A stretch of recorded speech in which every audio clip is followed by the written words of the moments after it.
Welcome back, my little recusants. We are at the Font of Namva, the special area of the map where we have unlocked Chocobos for the Arctile Steppe. So now that we have this area unlocked, we just have to do a couple of more Cieth Stones to basically unlock the ability to ride Chocobos. And once we ride Chocobos, we're able to get to the area where we unlock Ochu. Now, I have done a ton of grinding off screen. You would have seen it basically last episode, the big kind of jump in levels. And just a little reminder, we had that over in Tenjin's Tower. You go there, you fight the Potent Sting mission that gives you Moon Blossom Seeds. You sell the Moon Blossom Seeds for 6,000 a pop. You buy lots of really powerful artificial components and sturdy bones, and you just save up a lot of gil, make a lot of money from selling the Moon Blossom Seeds, and then you upgrade your equipment, and you're also getting 6,000 crystal points a go. So then you're able to literally level up super quick, and you're also getting great stats from the Crystarium at this point, and you're getting great stats from your weapons, and you can even buy the tier 2 catalysts to get your weapons from tier 1 to tier 2 and then max those out. And really that's kind of where we're at endgame wise. It literally is maxing your 3 main roles and then maxing your weapons as high as you can.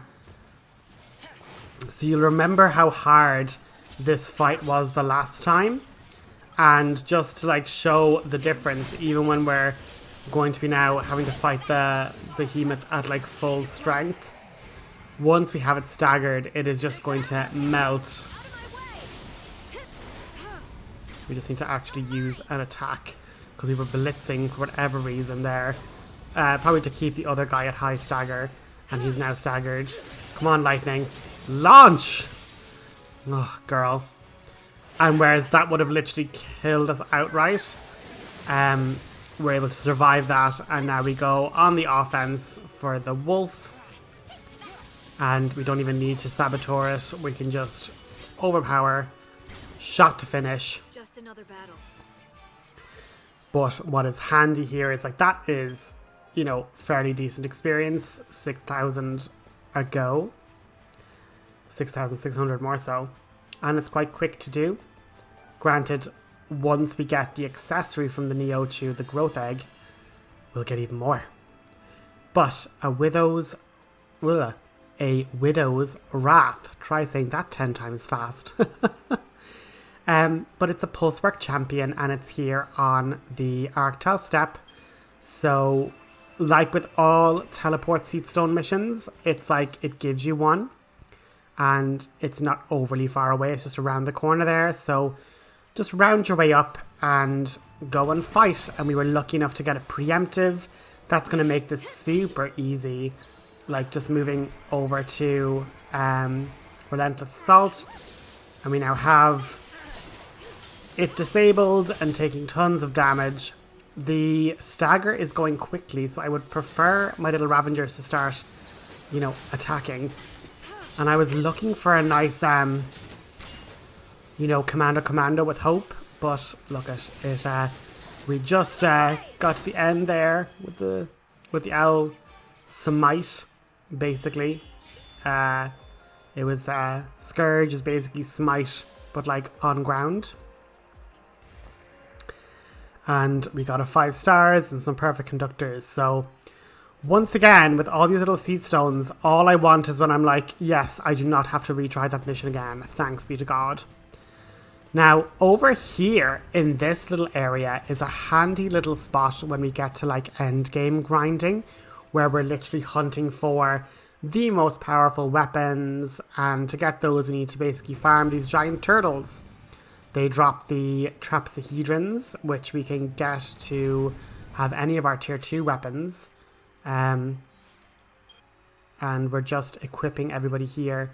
So Brawler Wristbands, Aurora Scarfs, we can start with a full stagger. And the reason for this is that I was using Fang in the Synergist role, and she actually has access to Protect Wrath. which basically is a much more powerful version of Protect. It just doesn't last as long. So as you can see, we're basically taking 300 damage a go, like really small amounts there. So again, we're just getting in peril and we're getting in frost here. So the reason I equipped Vanille with the clay ring is for Quake. Quake is unbelievably powerful, and we basically need everyone to be able to survive that AoE, and a clay ring is just handy to do so. And this is an Alamand Chelid. They are basically the baby turtles. These cannot give us the Trapezohedrons. They can give us a different crystal though. But what we really want from these guys is we want the gold dust. Gold dust sells for about 30k. So really handy, and obviously the higher we get in our stats, the more we're able just to rinse through these really quickly. Because once we get Fang with the spear that she has, her strength just skyrockets and she's able to mill through enemies super quickly. And we got our gold dust drop, which is very nice. And realistically, this area is just covered with the massive turtles, and you can basically do a little loop and just have easy access to them all the time. But I noticed there was a little Cieth Stone up here, so I was like, let's take this one and give it a look. And then as it happened, there was like another cutscene that I genuinely do not remember at all. I was like, oh, this is a cutscene, okay.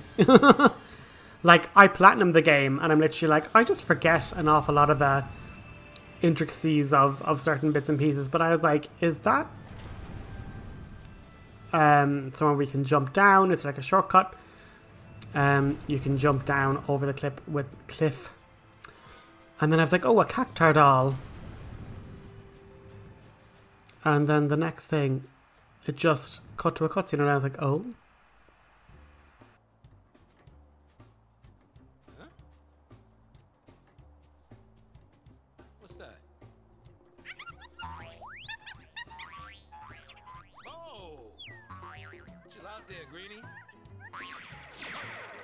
They're so fast! Oh, you asking for it now. Alright, that does it! Come here, you! Oh, you think you're real hot stuff, don't you? You just wait until next time, big guy. Oh no, head spinning. Don't go hurling now.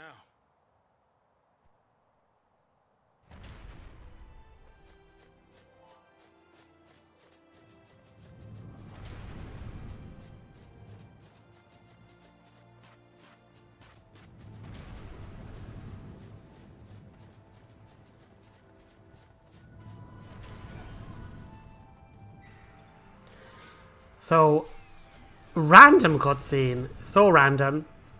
We just got a clay ring before we jumped down there. Always very handy. Now, I very sillily am like, if I could take on the adamant chalids, I can fight this thing. Immediately got absolutely smashed into a game over. So, we're not ready yet, ladies and gents. So let's just not go there. But moving on out this way, we literally have to like run all the way back to the Chocobo watering hole, basically.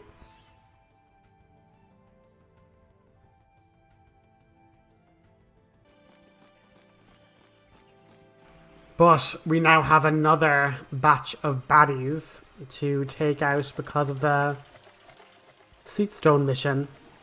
And literally, such a handy preemptive strike. Wish we had ourselves just better set up with like a good Runga or something. But our automatic targeting goes for that, and I'm just like, what the heck is happening? Oh my god, why can't I just... Why is nobody just doing AoE stuff? Guys, my Ravengers, like Faragas, Thundagas, come on, you have them. Why are you firing? This is where it just gets very frustrating, and you're kind of like, oh, like, do I just play as a Ravager so at the very least I'll take advantage of these AoE spells, you know? And then I'm there like using Runga with Fang, and I'm like, why am I using Runga with Fang? Fang is literally like one of the weakest magic stats in the troop. But anyway, this isn't going ideally well. We're having to like try and cure up, and you know, Hope is doing decent healing. Like, I'm not gonna belittle the healing he's doing, but I'm like, just throw a Firaga, a Fira, anything. And I'm literally just blitzing through these little small fries, and I'm like, come on, just. There, like that's what I want you guys to do. Why aren't you all just doing that? It's so annoying when the AI doesn't help you. When the AI have all the things in the fingertips, you've been grinding them for days, and they're still just peppering them with fire. And now this guy is going to just get away with like summoning more bloody frogs. Ugh. Kind of a bit of a pain. Could have been so much better. Like, I actually imagine triple Ravager would have been just so good. Just thundergagging. Thundagging. Thundaga. Oh, whatever it's called. Casting high-tiered thunder magic on everything. But thankfully, you know, we got 5 stars. I don't think I deserved 5 stars, but I got them, you know. Coming out of there again and just going to the left hand side, you should see this Cieth Stone activated, number 13. That's then back over beyond where we unlocked the Cieth Stone near the behemoth and the giant wolf. So a lot of key highlights backwards and forwards, but I end up actually fighting this guy. We end up getting gold dust. And when we open up the treasure chest, it gives us a gold nugget. So all of this to say, this is like a really good time in our like playthrough where we're just going to get tons of money and then go back to other characters like Snow and Saz and stuff and basically make sure they're getting, you know, good EXP. Because they're currently feeling a bit underpowered. And the reason for that is that they just don't have really good weapons, and what weapons they do have aren't upgraded much at all. And now with Faithra, it's interesting because with Faith now, Fang is literally like, these obviously resist physical, so going with Ruin while under Faithra is just better. And we're clearing through them so quickly. Like if Hope had Commando Ruin as well, he'd just be going crazy high with the damage. But now, even though we have Faithra, and the fact that this character, the Goblin, has Shao, the game is like, oh no, well we're better off attacking now. Which is good. Like, I didn't give Fang the most strength in the game for her just to be spamming ruins, you know? As if there was any doubt. And unfortunately, no 5-star that time. But also, like, it just has to be said as well, a lot of it comes down to, did we get a preemptive strike? If we got a preemptive strike, we'd be just doing so much more damage because it'd all be near stagger. But right now, I'm not on a mission to get 5 stars and everything. I just want to have the Chocobos to get to the Ochu. So, speeding up along through the Arctal Steep, we see the Titan there, the looming Fell Sea Volcano Man. We are going to see him soon. He has trials and lots of other Cieth Stones for us to fight. But if you just make your way, and now we have Defender of the Flock here. So going back to the Chocobo Den again, we're going to get a cutscene. And after that cutscene, we're going to have a battle, and then we can ride Chocobos. So that's going to be super exciting, and I'll chat to you once the fight starts.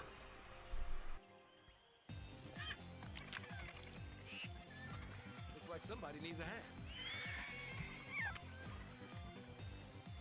Huh? Hurry the what up? Jeez, someone's had their feathers ruffled. I gotta do everything? Get with the program. Thank you.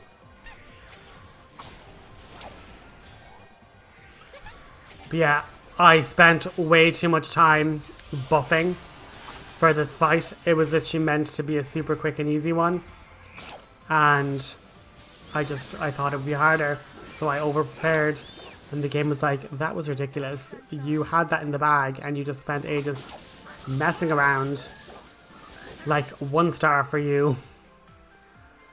But we get the ability to ride Chocobos. And no matter what the star is, it's a 5-star victory to get them for me.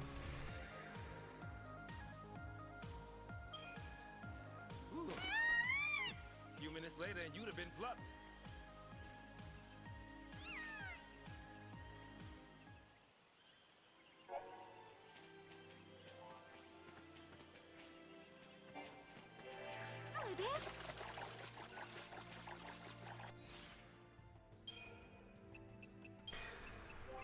Yeah, hop on, Hope. Is it okay if we get close? So we're going to let you run out to the Cieth Stone. And we're going to now teleport to Oerba. Because now that we have the reins, the Cieth Stone containing the mission for the new Ochu will actually spawn. When we were there at the end of chapter 12, because I didn't do this fight, because I didn't have access to Chocobos, the game said you're not even able to go where the mark will be telling you to go. So we're not even going to let you activate it because you won't know what you're meant to do or what you're meant to do to get to where the mark is. So it does make an awful lot of sense. But I just remember looking at it being like, why can't I? How do I? You know? So anyway, we're going to basically head to Oerba and we're going to do something that's going to get us an awful lot of money. And that is fix Vanille's robot. So landing over in Oerba, the game kind of tells you with little red circles and little orangey icons on the map where to find particular items for Bhakti, Vanille's little robot. And as I say, we've fought all these before. You know what they're about. If there was any doubt. So we're just going to skip over them really. And it's basically saying there's only one more part you need. And it's actually because I skipped the fight earlier that we even missed this. So it's quite funny. I was just trying to get by without encounters just to get to Bartandalis at the end of the motorway, that I was like, wait, how did I not get this before, kind of a thing. But at the bottom of this road here, on the corner, you see, or should see, a little red circle. And that's basically saying that this enemy actually has the part that we need. So once we defeat him, we actually get a little notification to say you found the gear and now you can fix Bhakti, which is great. But we're actually just going to head first to the schoolhouse, which is where the Ochu Cieth Stone is, and accept that mission. But before you go back to the Arctile Step, we're going to basically stop by Bhakti's little robot and fix him up. And you actually need to fix that robot for 2 trophies to appear. The game is actually coded not to release those trophies until Bhakti gives the specific notification that, oh, you've achieved these particular milestones. The first one is called the Pulse Walker. Something like that. Yeah, the trophy will come up and I'll be correctly. Pulsian Pioneer. I thought of that myself. I didn't look it up. Haha. But you basically get given a trophy for walking 150,000 steps or some crazy pedometer number of walk these crazy amount of steps on Pulse. And the reality is I would have made that amount way more easily, way quicker if the trophy would pop normally. But the trophy is locked behind Bhakti basically telling you, oh, you've done this milestone, well done, here's your reward. And we basically get a ton of money and different items and things, so it's quite good. And just for aesthetics, I decided, yeah, let's let Vanille talk to her robot. But yeah, after this cutscene, we're going to basically finish up, go back to the Arctile Steep and have our Ochu fight. We get tons of awesome items to sell for money, so that'll help us equip ourselves with the best chance of survival against this great beast. See you guys later. Have a good one. Leave a like, leave a comment, and after the next episode, yeah, see, you are a true Pulsean pioneer. But there's still some long forgotten equipment yet to be found. And that's basically telling you you still don't have all the items in the game, and that's a second trophy reward. But we get all these different things, gold nuggets and ultra compact reactors and perfumes and platinum magnets, all for reaching that Pulsean Pioneer trophy. So we're heading back, we're going to get the Ochu, and then we're going to continue into chapter 12 and the end game of the game. So talk to you guys later, and I hope you have a good one. Talk again soon.